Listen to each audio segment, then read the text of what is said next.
살아계신 하나님 아버지, 감사와 찬송과 영광을 올려드립니다. 오늘도 생명 주시고 건강 주시고 새날 주시고 저희들의 발걸음을 하나님의 은혜의 보좌 앞으로 옮겨주셔서 하나님께 예배드리며 또 말씀을 들으며 찬양을 드리며 기도를 드릴 수 있는 복된 자리로 저희를 불러주시니 하나님 감사합니다. 아멘. 아버지 하나님, 이 시간 나온 것이 저희들의 힘과 능이 아니요 하나님의 은혜요 또 하나님의 기적을 베푸심인 줄 믿습니다. 주님, 하루하루와 맞이할 때에 하루하루 살아갈 때에 범사에 감사하게 하시고 아멘. 하나님이 주신 그 은혜를 따라 하나님의 말씀을 쫓아 순종하며 사는 한날 한날이 되도록 주여 은혜 내려 주옵소서. 아멘. 이 시간 말씀을 전하고 듣겠사오니 성령 하나님 한 사람 한 사람의 마음과 귀를 주장하시고 전하는 종의 입술을 주장하여 주옵소서. 아멘. 예수 그리스도 이름으로 축복하며 기도 올리옵나이다. 아멘. 아멘.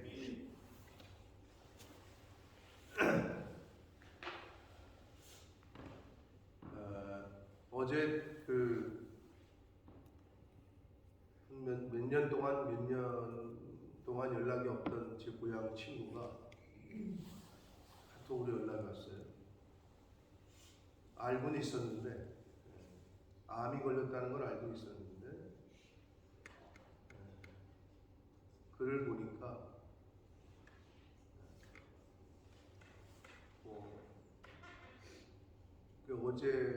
어제까지 68차례 항암 치료를 끝냈는데 항암을 좀 받아본 적이 없으니까 아무튼 68차례 항암 치료를 받았는데 마음도 육체도 너무 힘들다. 신앙은 있어요. 신앙은 있는 친구였고 아들을 하나 두고 있는데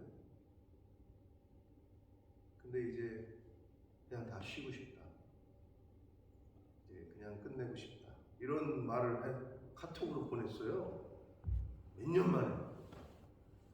근데 글을 읽자니 지금 몸도 마음도 많이 약해진 거죠. 모를 친구가 아닌데 야 순서가 그냥 여기서 끝내면 하나님이 싫어하시고 나 지옥 가겠지? 이러는 거예요. 이제 견디기가 힘든 거예요. 내가 보니까 육체도 지쳤고 몰라서 물어보는 게 아니죠. 그러니까 자살을 하면은 하나님 앞에서 그거는 안 된다는 걸 알고 있는데도 이제 그만 끝내고 싶은 거지. 그 고통을.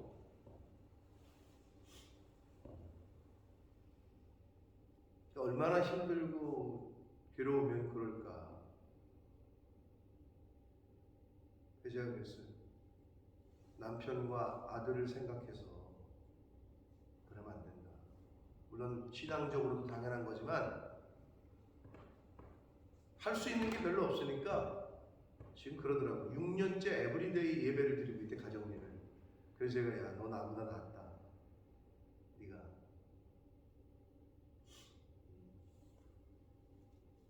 근데 이제 그만 쉬고 싶다. 이제 그만하고 싶다. 근데 뭐라고 위로할 말이 없더라고요.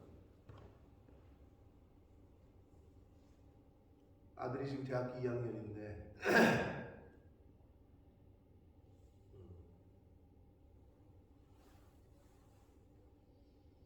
그래서 아무튼 너 남편하고 아들을 생각해서라도 그러면 안 된다. 그래서 내가 이번에 들어가니까 시간 되면 보자 그러면 알았다고 그러면서 이제 말을 끝냈는데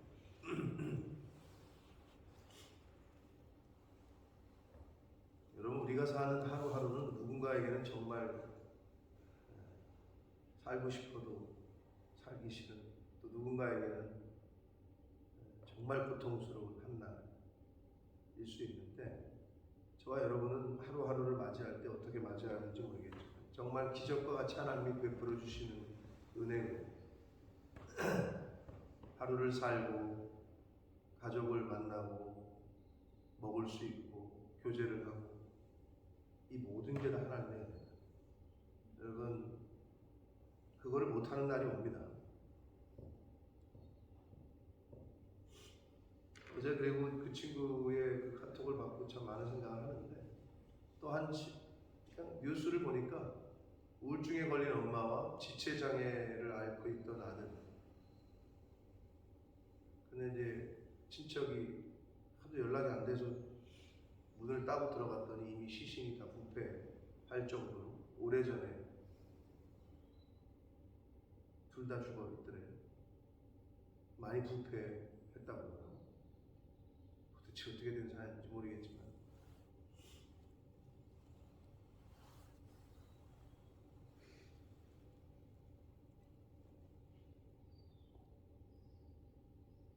안타까운 또 뉴스를 제가 어제 보면서 여러 가지 생각이 겹치더라고요.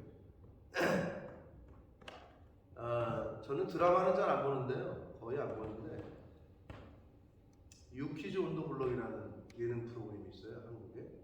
보신 분들 있어요? 들어는 보셨어요? 보신 분 없어요? 한 번이라도? 김경희 씨님 보신 적 있죠? 요즘도 보세요? 잘 안 봐요? 체육과 한번 보세요. 제가 아내한테 보라 그랬는데 눈물이 그냥 나더라고.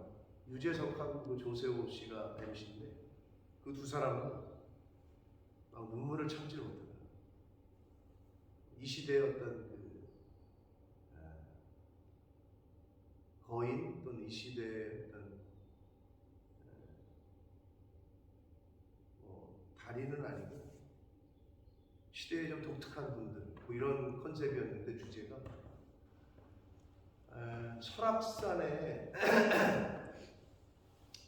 지게꾼이 있대요. 설악산에 지게꾼. 그러니까 거기는 뭐 산이 그러니까 도보로만 원 짐을 옮겨야 되는 거죠. 도보. 지게를 지고 뭐 어디 대피소까지, 뭐 울산바위까지, 어디까지 이걸 날라주는 직업이야. 혼자 올라가도 힘들어 죽겠는데 그걸 45년을 했대.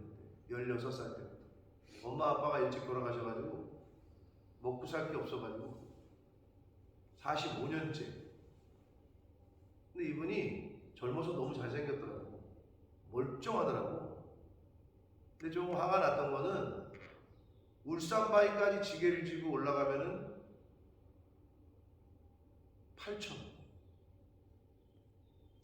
8,000원을 받는다는 거야. 한 시간 반 거리, 왕복 3시간. 심지어는 그 왜 영업용 업소 냉장고 있죠? 저 콜라 넣어놓고 뭐 술 넣어놓고 하는 기타란 거. 사람 키보다 조금 더 큰 거. 안에 보이는 거 투명. 그거를 지고 올라가는 영상이 나오더라고. 야, 그래서 자기 몸무게의 2배가 넘는 120kg짜리를 그걸 지게에다 지고 올라가는 영상이 나오는데 와, 참 뭐. 근데 그 흐름이 있대. 그 균형을 잘 맞춰가지고 올라가. 그걸 어떻게 하냐고. 그런데 좀 짜증나는 거는 하여튼 울산바위까지가 8,000원이고 대청봉까지도 간대. 꼭대기. 그럼 25만 원을 받는 거예요. 이제 그렇게 살아오신 분이야. 멀쩡해. 잘생겼어.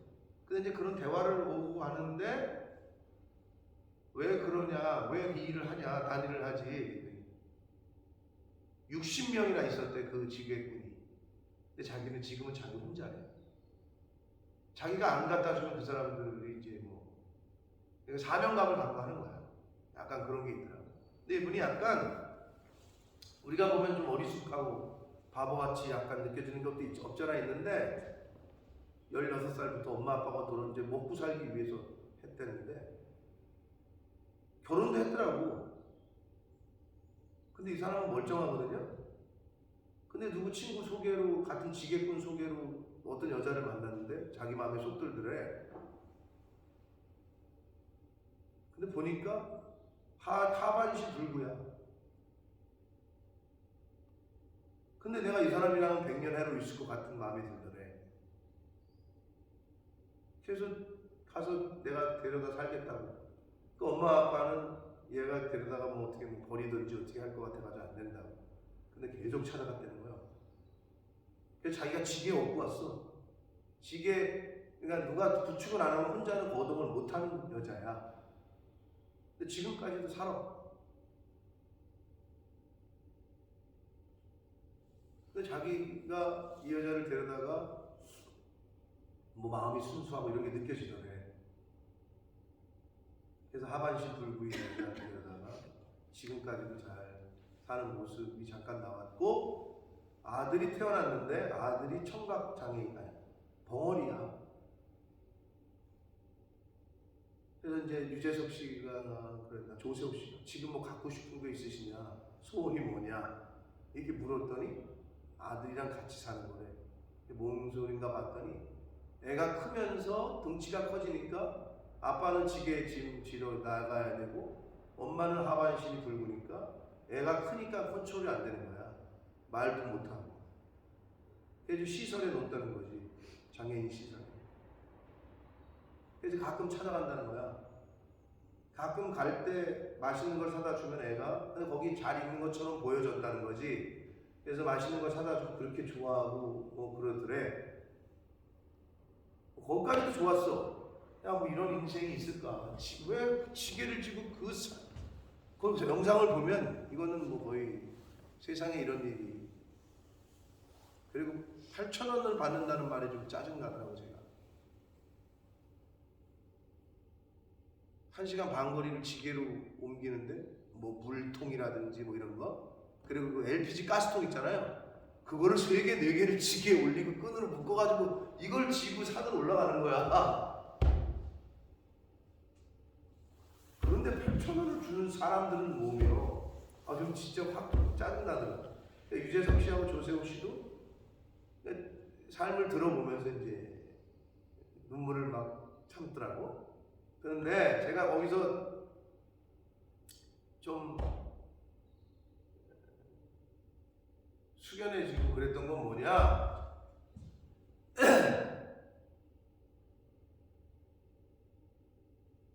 소원이 아들이랑 같이 사는 거래, 이제 남은 인생을. 뭐 그런 얘기 하는데, 그런데 이 사람이 그렇게 모은 돈을 평생 그 독거 노인들과 장애인 시설에 1억 원을 기부를 했대요. 1억을. 그래서 어떻게 그걸 기부했냐 했더니 그 선생님 위해서 뭐 쓴 게 없냐고. 아이고, 옷은 남이 주는 거 입고 자기들을 위해서 뭘 사본 적이 없대. 그래서 독거 노인들 돕고. 왜? 자기 아들을 가서 이렇게 보니까 그런 시설이 많더래. 그리고 또 하는 말, 공부하고는 싶은데 공부를 못하는 사람들 도와주고, 이런 말을 하는 거야. 그 어리숙한 사람이 8,000원씩 벌어가지고 지게로 1억 원을 넘게 기부를 했다는 소리에 뭐 마음이 이상하더라고. 제가 나는 도대체 무슨 인생을 사는 거지? 여러 가지 생각이 들게 하더라고요, 그분이. 그러면서 자기 꿈이 원래 마라토너였대. 잘했대. 원래 심폐가 좋은가 봐. 그러니까 그거 지금도 그 산꼭대기를 60이 넘은 사람이 70까지 하고 싶대. 또 그렇게 얘기를 하더라고. 눈이 오나 비가 오나 겨울이건 뭐 44절 똑같대. 가격이. 마라톤이 하고 싶었는데 그때 황영조 씨가 금메달을 딸 때 황영조랑 연배가 비슷한가 봐. 자기도 굉장히 잘했는데 먹지를 못해가지고 엄마 아버지 일찍 돌아가시고 그래서 포기를 했대. 그러니까 이제 유재석 씨가 다시 태어나면 뭘 하고 싶으시냐, 꿈이 뭐냐. 자기는 마라토너가 되는 게 꿈.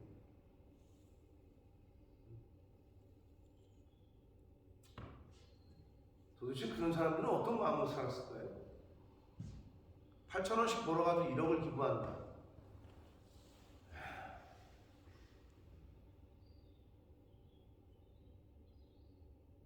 우리가 형편이 어렵다, 힘들다 하지만 고개가 숙여지더라고요. 그 사람이 살아온 인생이 유진석 씨가 그러더라고요. 얼마나 고되셨을까, 얼마나 힘이 드셨을까. 그런데 또 그 사람은 어떤 눈을 가졌길래 그 하반신 불구인 여자가 그렇게 마음에 들어왔을까요?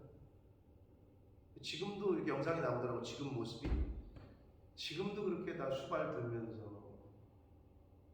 그렇게 그런 모습이 너무 아름답게 느껴지더라고요. 여러분, 오늘 하루를 우리가 이렇게 맞이했는데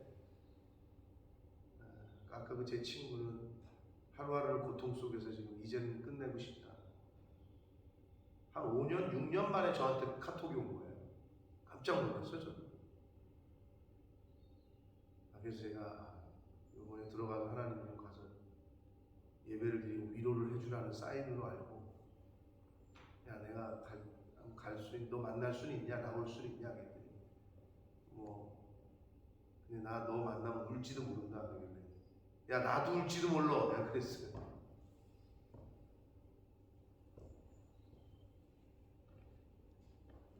하루가 선물입니다. 아멘. 하나님이 저와 여러분을 우리 이렇게 교회에 와서 말씀을 듣고 예배를 드리게 하시는 게 선물이야. 아멘. 뭐 아무리 없다, 힘들다,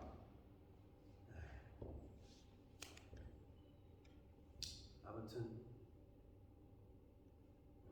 그래서 진정한 영웅이시다, 뭐 이런 표현을 쓰면서 어제 그 프로그램이 끝났는데 많은 생각을 하게 하는 그러한 모습이었어요. 자, 오늘 하루를 우리가 하나님이 주셨는데 힘드신 부분들이 있겠죠. 어려운 부분도. 그러나 범사에 감사할 수밖에 없다. 우리는 생명을 주시는 분도 하나님이요, 하루라는 시간을 주시는 분도 하나님이요, 지금의 이 환경 가운데 있게 하시는 분도 하나님인데 범사에 감사하는 저와 여러분 되시길 축복합니다. 아멘. 자, 17절부터는 그 22장 17절부터 24장까지 마지막 절, 24장 마지막 절까지 저자불명의 익명의 현자들, 지혜로운 사람들의 교훈집이라고 불립니다. 익명의 현자들의 어저께까지 말씀은 솔로몬의 가르침이었거든요. 그리고 25장부터 다시 제2 솔로몬의 잠언집이 시작되는데 중간에 껴있는 이 17절, 오늘 그 본문부터 24장 마지막 절까지는 익명의 현자들, 지혜로운 사람들의 36가지 교훈집이라고 불립니다. 그래서 느낌이 조금 달라요. 솔로몬의 어투랑 조금 다른데 그래도 내용은 교훈들의 내용은 큰 차이가 없는데 조금 어투는 달라요. 이 현자들의 교훈집은 명령형으로 되어 있어요. 뭐 하라, 하지 말라, 이게 좀 주로 어투가 그래요. 그렇다는 거를 말씀을 드리면서 17절부터 21절까지는 그 익명의 현자들이 교훈하는 교훈집의 서론과 같은 내용이고요. 22절부터가 이제 교훈이 시작됩니다. 그래서 오늘은 29절까지 말씀을 보도록 하겠습니다. 자, 서론에 해당하는 내용인데 21절까지가 17절부터 봅니다. 너는 귀를 기울이어 지혜 있는 자의 말씀을 들으며 내 지식의 마음을 둘지어다. 경청하라는 겁니다. 귀를 기울이며 말씀을 들으며 내 지식의 마음을 두어라. 저와 여러분의 마음이 어디에 있는지, 내가 마음을 어디에 두고 있는지, 이게 중요해요. 왜? 그래야 거기에 온갖 신경을 쓰거든요. 신경도 쓰고 돈도 쓰고, 내 마음이 어디로 향하고 있는지. 연애하잖아요. 어떤 여자한테 빠지고 남자한테 빠지잖아요. 그러면 온 시간과 돈과 모든 걸 그 사람한테 투자하게 돼 있어요. 그래서 하나님이 뭐라 그러셨어요? 질투하는 하나님이다 그러시잖아요. 하나님보다 우선하는 거가 생기면 하나님은 질투하신다. 그러니까 그러지 말라는 거지. 하나님이 항상 첫째여야 된다는 거죠. 첫 번째여야 된다는 거예요. 근데 그게 하나님은 욕심쟁이가 아니라 우리를 위해서. 우리가 뭔가 하나님이 후순위를 밀리잖아요. 그럼 우리가 죄에 빠지기가 쉬워요. 하나님은 우리를 위해서 그렇게 말씀하시는 거예요. 자, 마음을 저와 여러분이 어디에 둬야 되는지, 지식에 둬야 된다. 하나님의 말씀에 둬야 된다.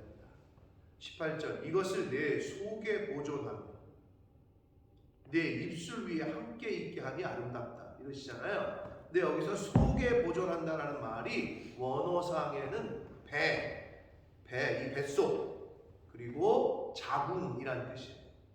그러니까 하나님의 말씀을 아기 품듯이 품으라는 거야. 내 마음 깊은 곳에, 이 뱃속에 그렇게 보관하라는 거예요. 깊이 두라는 거예요. 그리고 그것만 아니라 어디에 두래요? 입에. 네가 이거지. 잘 들어서 내 마음 깊은 곳, 이 자궁, 배라고 해서 내 속에 깊이 보관하는 것뿐만 아니라, 자, 들었어요? 보관했어요? 그 다음 뭐예요? 입에 두래. 전하라는 거지. 입에. 증거하라는 거지. 이 세 가지를 지금 교훈하시는 거예요. 그러면 아름답다라고 말씀하십니다. 19절, 이 교훈을 하는 근본 목적을 얘기하시는데, 내가 네게 여호와를 의뢰하게 하려 하여, 하나님을 잘 의지하고 하나님을 의뢰하게끔 하기 위해서 이것을 오늘 특별히 네게 알게 하였노니. 사랑하는 성도 여러분, 여러분이 하나님을 알고 예수 그리스도를 아는 것은 하나님의 특별한 은혜입니다. 아멘. 아무나 이게 들리지가 않아요. 아무나 교회 올 수가 없어요. 특별한 은혜를 입으시고 아멘. 특별히 알게 하였다라고 성경은 말해요. 하나님을 의뢰하게 하기 위해서 특별히 알게 했다. 20절, 내가 모략과 지식이 아름다운 것을 너를 위해 기록하여. 하나님의 세상 사람들이 알 수 없는 하나님의 모략, 지혜와 지식이 아름다운 것을 너를 위해 기록하여. 기록 목적이에요. 21절, 내가 진리의 확실한 말씀을 깨닫게 하라. 하나님의 말씀을 깨닫게 하기 위해서 이 성경을 줬다는 거예요. 또 너를 보내는 자에게 진리의 말씀으로 화답하게 하려 함이 아니냐. 무슨 말이에요? 너를 보내는 자, 우리가 보냄을 받았잖아요. 예수님이 제자들을 보내시듯이 너희들은 땅끝까지 이르러 내 증인이 되라. 하나님이 저와 여러분을 이 세상에 보내셨어요? 그럼 왜 보내셨어요? 이유가 있겠죠. 보내는 자, 즉 하나님에게 진리의 말씀으로 화답하게 하려 함이 아니냐. 배운 대로 하나님의 말씀대로 온전한 삶을 사는 것, 증거하라 하신 대로 증거하고 복음을 전하라 하신 대로 전하고 사랑을 전하라 하신 대로 전하고 그런 삶을 살아드리는 것, 그렇게 하기 위해서 이 하나님의 말씀을 기록했고, 그래서 너희가 잘 들어야 되고, 그래서 너희가 그 하나님의 말씀 속에 잘 보관해야 되고, 그래서 너희가 하나님의 말씀을 입에 둬야 된다. 증거해야 된다 라고 말씀하고 있습니다. 요게 서론이야. 익명의 현자들, 지혜로운 사람들의 교훈집의 서론. 그러면서 22절부터 첫 번째 교훈이 시작됩니다. 약한 자를 그가 약하다고 탈취하지 말며 곤고한 자를 성문에서 압제하지 말라. 공고하다는 말은요, 부당하게 고통당하고 억울하게 압제당하고 있는 사람들, 억울하게 고난받고 있는 사람들이 공고한 사람인데, 한마디로 약한 자 괴롭히지 말라. 그 사람들 거 뺏지 말라 이 말이에요. 왜냐? 대저. 왜냐하면, 이런 말의 대저가 왜냐하면 뭐뭐 때문이다. 왜냐하면 여호와께서 신원하여 주시고, 신원이라는 건 대신하여 싸워주신다는 거예요. 가난한 자, 약한 자를 위해서 하나님이 대신 갚아주신대요. 대신 싸워주신대요. 그러니까 큰일 나는 거지.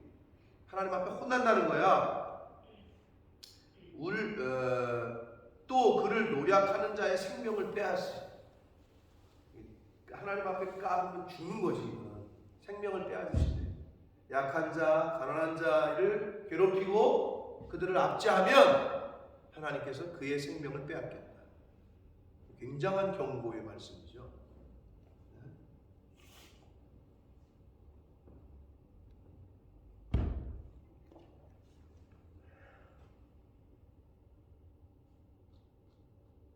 그렇죠. 힘없는 사람들이 어떻게 보면 신이 어디 있어? 막 이러잖아요.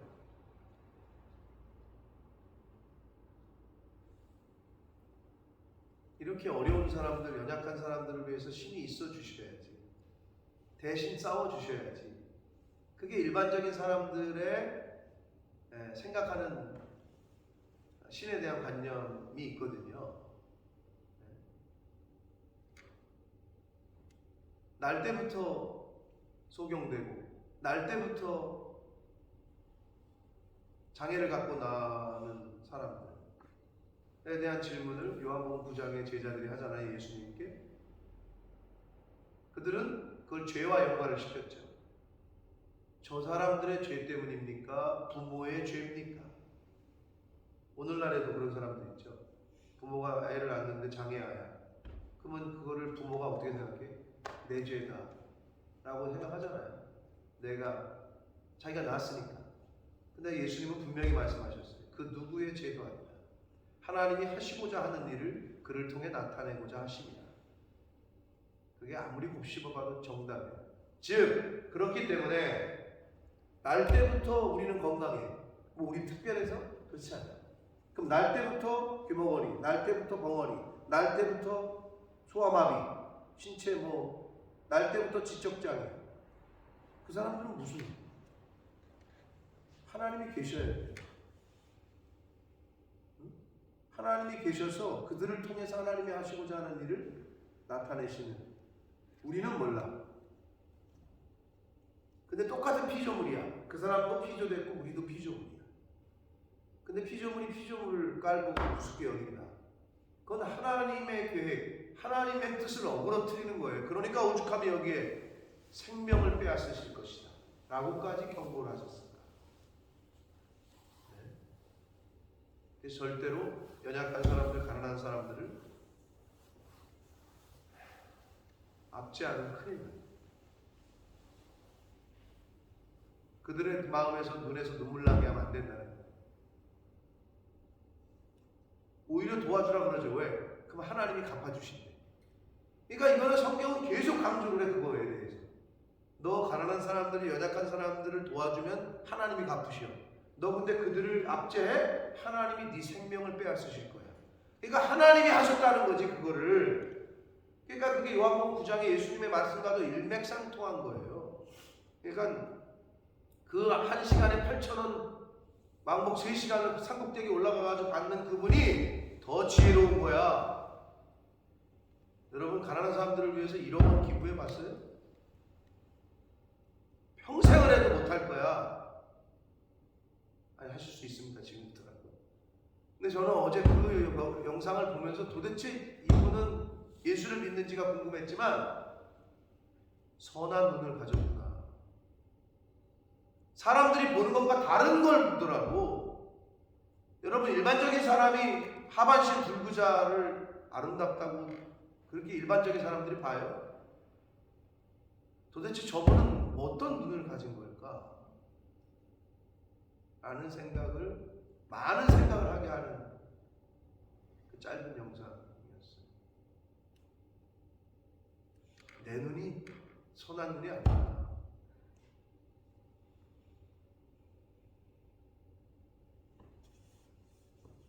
가난한 자, 연약한 자를 압제하면 하나님께서 생명을 빼앗으신다고 말씀하십니다.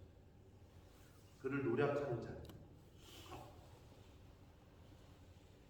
그러니까 저런 거죠. 우리는 딱 중간인 거죠. 어떻게 보면. 무슨 말이냐? 그들을 돕고 그 사람 그분처럼 그들을 돕고 그들을 위해서 헌신하고 하면 하나님이 갚아주신대.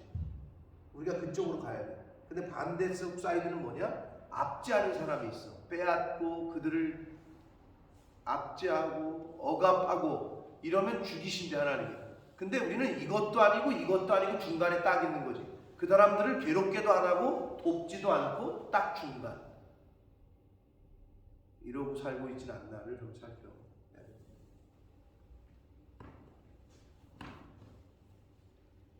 24절 봅니다. 노를 품는 자와 사귀지 말며 울분한 자와 동행하지 말라 라고 말씀하시네요.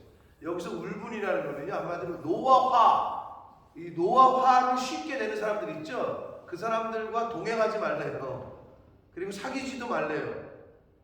화와 분을 잘 다스리지 못하는 사람들과는 함께하지 말라요. 이유가 뭐냐면 25절, 그의 행위를 본받아 내 영혼을 올무에 빠뜨릴까 두렵다. 이게 뭐냐? 본받는다고 표현되어 있는데, 그렇죠. 가까이 하면 친구 잘 새겨란 말을 왜 해요? 안 그러다가도 닮아간단 말이야. 따라간다고. 내 주변에 노름하는 친구가 많다. 안 하려고 가도 자기도 모르게 핫도페 들고 있다고. 내 주변에 술 친구들이 많다. 자기도 모르게 술판에 껴 있다고. 그러니까 어르신들이 친구 잘 사귀라 그런 거 아니에요? 에? 비슷한 얘기야. 그런데 이게 본받는다 그랬는데 더 무서운 건 뭐냐? 자식은 부모를 그대로 본받습니다.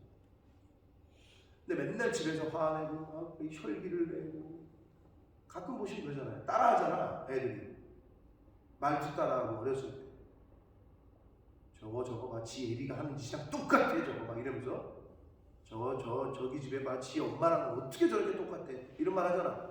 그게 그대로 보고 배우는 거거든. 그러니까 부모가 진짜 중요한 거야. 뭐 유전 DNA적인 요소도 있지만, 근데 보고 그대로 배우는.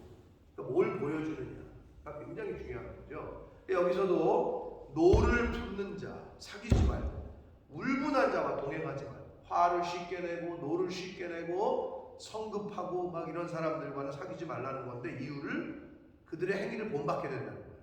사귀면. 여러분, 사귀면 본받게 되죠. 닮아가게 되고. 그러면 영혼을 올무에 빠뜨리는 것과 같아요. 노와 분을 내는 사람은 자기 영혼을 파괴시키는 거죠.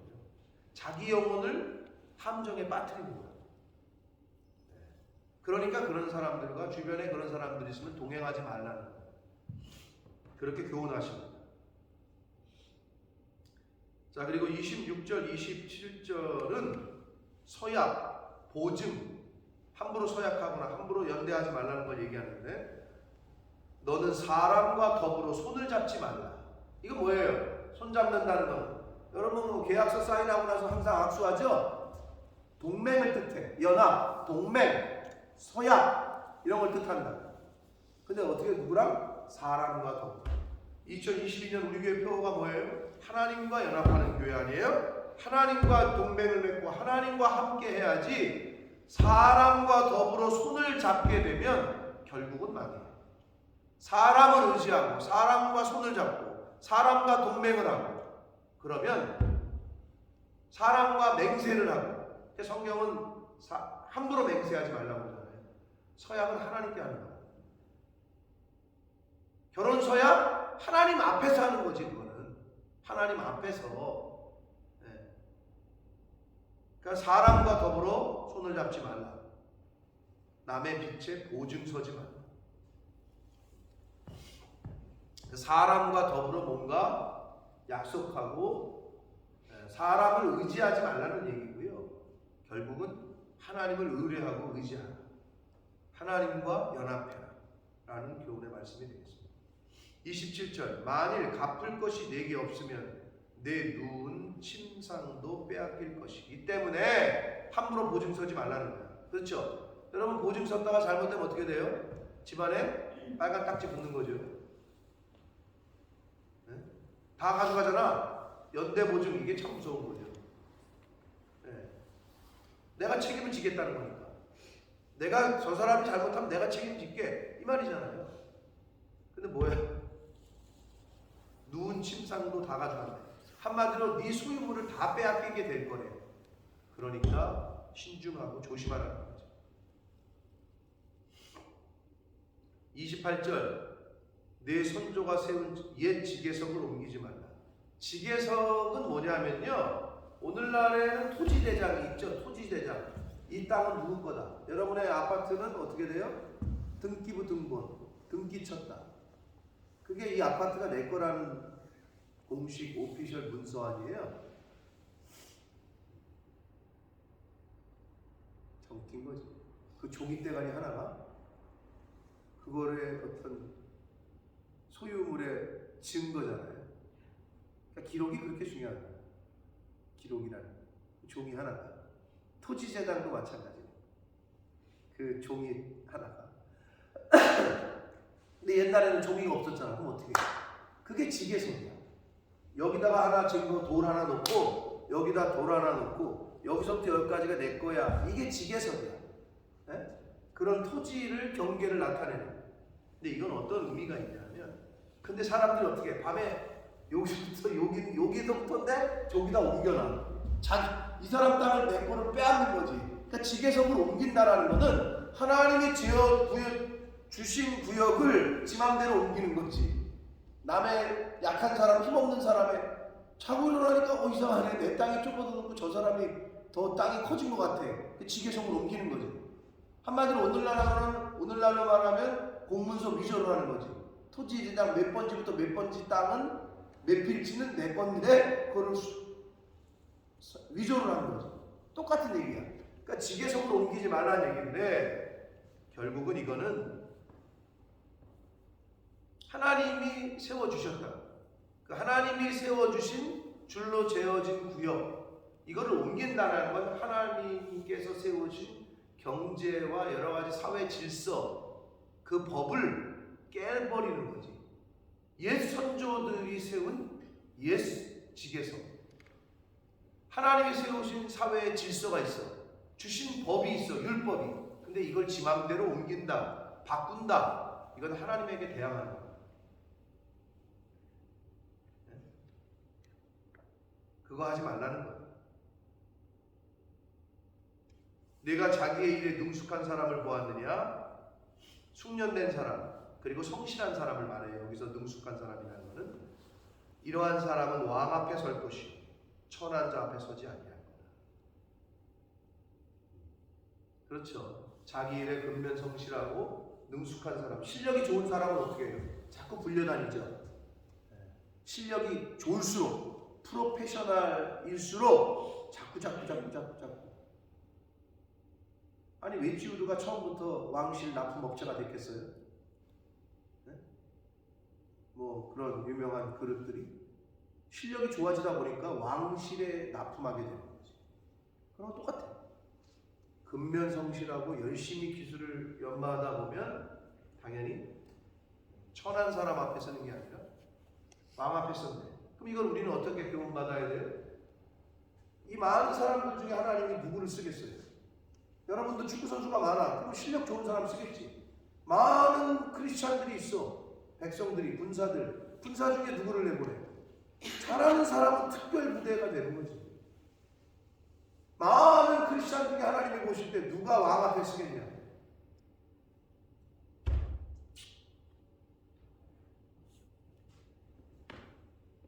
저와 여러분이 신앙적으로, 영적으로 하나님 앞에 구별된 생활을 하시다 보면 하나님이 누구를 써야 될 거 아니야. 누구를 통해서 뭔 일을 하셔야 될 거 아니야. 그렇게 쓰임 받고, 야, 너는 믿을만하다 내가. 너가 이 일 좀 해라. 라고 사명을 주시오. 근데 이렇게 보니까 쟤는 왔다리 갔다리 하네 자꾸. 네? 그러면 맡길래다가도 못 맡기지 당연히. 그 사람도 똑같지 않아요? 여러분 회사를 경영을 안 해봐서 그러시나? 만약에 여러분이 사장이야. 그런데 미신 좁은 사람한테 뭘 맡기겠어? 확신이 가는 사람, 실력이 있는 사람한테 맡기겠지. 그건 당연한 거잖아요. 하나님 보시기에도 똑같다는 거지. 근데 하나님 보시기에는 뭐를 보겠냐는 거야. 세상의 기술, 말 잘하는 언변의 능력. 가만히 봐봐. 모세 뭐라 그랬어? 하나님이 불렀을 때. 전 말 못하는데요. 저는 말이 어둔한 자인데. D형 아론 있잖아요. 하나님이 쓰시고자 하면 사람 붙이셔. 그럼 뭘 보겠느냐? 믿음을 보시오. 애매해 보이죠? 누가 믿음이 좋은 거요? 우리는 모르지. 우리의 심장과 폐부를 감찰하시는 하나님이 아시지.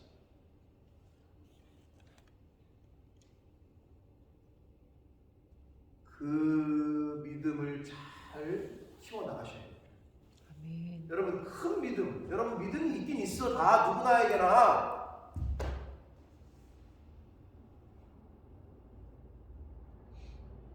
씨 뿌리는 자의 비유 우리가 늘 말하는데 좋은 밭이야. 근데 좋은 밭이 요만한 밭이냐, 이만한 밭이냐, 이만한 밭이냐, 이만한 밭이냐. 믿음이 있긴 있어. 근데 믿음을 키우셔야 돼요. 자꾸 땅덩어리만 키우려고 그러지 마시고 아파트 평수 키우려고 하지 마시고 믿음을 키우셔야 돼요. 믿음을.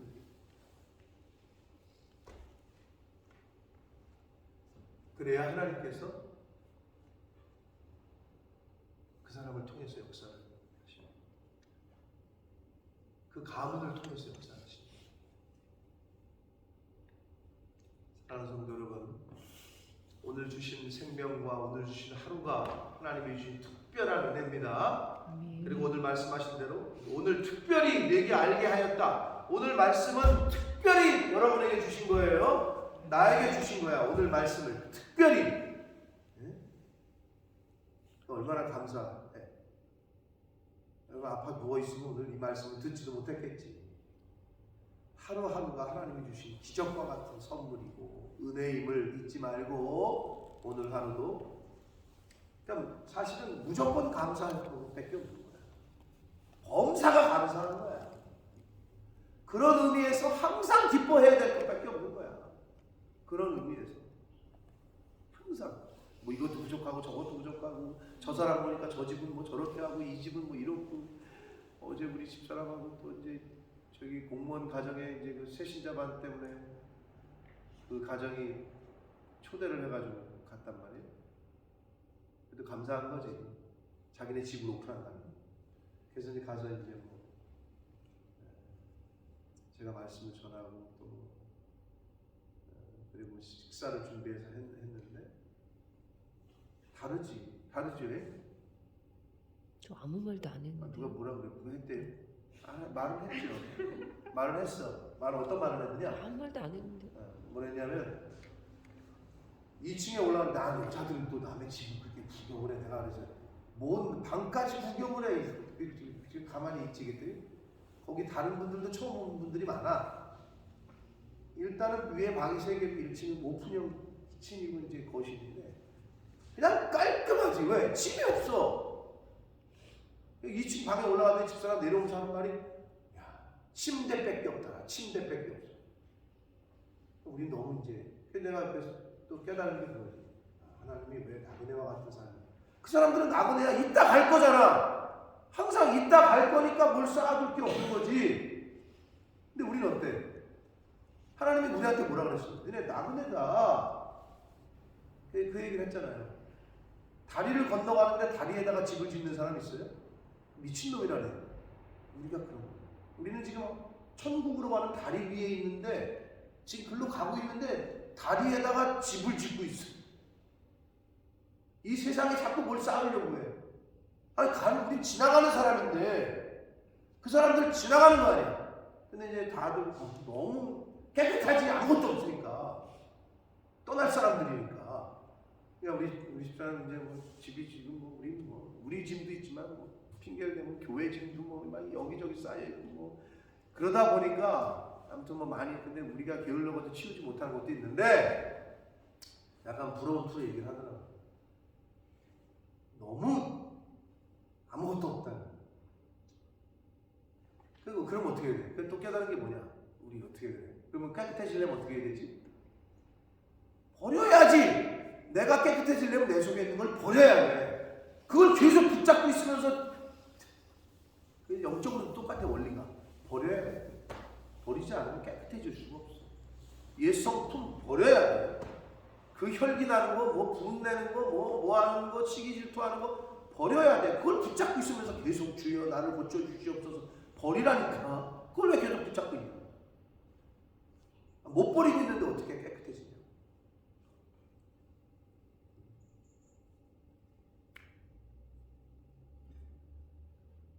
항상 감사하고 항상 기뻐하고 항상 하나님과 대화하고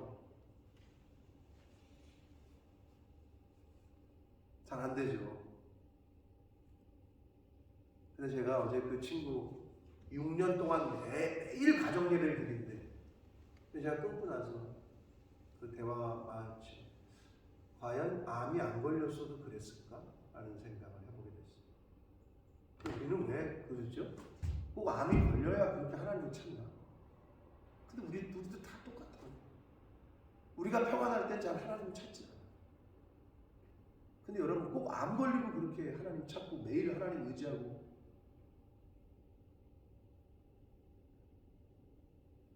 그래서는 안 되잖아요. 그렇죠? 그러니까 오늘 하루 하나님과의 교제 가운데 하나님이 말씀하신 거 이루어가며 사시는 저와 여러분 되기 원합니다. 아멘. 참 연약해. 인간이 바보 같아. 꼭 사고가 터지고 나서야 그때서야 하나님을 찾아. 이제는 그러지 말자. 먼저 이미 하나님의 은혜를 다 주셨어. 그러니까 먼저 반응하고 먼저 감사하고 먼저 하나님을 찾고 먼저 하나님의 나라와 의를 구하고 그럼 어떻게? 저와 여러분이 구하지 아니하는 것까지도 하나님이 채우시고 복을 주실 줄 믿습니다. 오늘 하루 하나님이 주신 이 기적과 같은 선물들을 가지고 오늘 주신 말씀을 따라서 그렇게 살아가시는 저와 여러분이 되시기를 예수 그리스도 이름으로 축복합니다. 아멘. 살아계신 하나님 아버지 감사와 찬송과 영광을 올려드립니다. 아버지 감사합니다. 생명을 연장시켜 주시고 새날을 복된 한 날을 저희들에게 맞이하게 해주시고 하나님의 교회로 아버지 집으로 이 은혜의 모자 앞으로 옮겨주셔서 하나님의 생명의 말씀을 특별한 하나님의 말씀을 또 전하고 듣게 하시니 감사합니다. 아멘. 아버지 하나님 오늘 주신 선물로 주신 하루와 생명, 건강 이 모든 것들을 통하여 하나님께 영광이 되는 오늘 하루를 살게 해주시고 아멘. 저의 말과 행동으로 하나님의 영광이 드러나고 하나님의 사랑이 전해지고 은혜가 전해지는 그러한 하루를 살아가는 제가 되게 해주시고 이 자리에 있는 하나님의 자녀들 속한 가정들 되게 하여 주옵소서. 아멘. 오늘 주신 은혜를 따라 말씀을 따라 순종하며 사는 한 날이 되게 하여 주옵소서. 아멘. 예수 그리스도 이름으로 축복하며 기도 올리옵나이다. 아멘.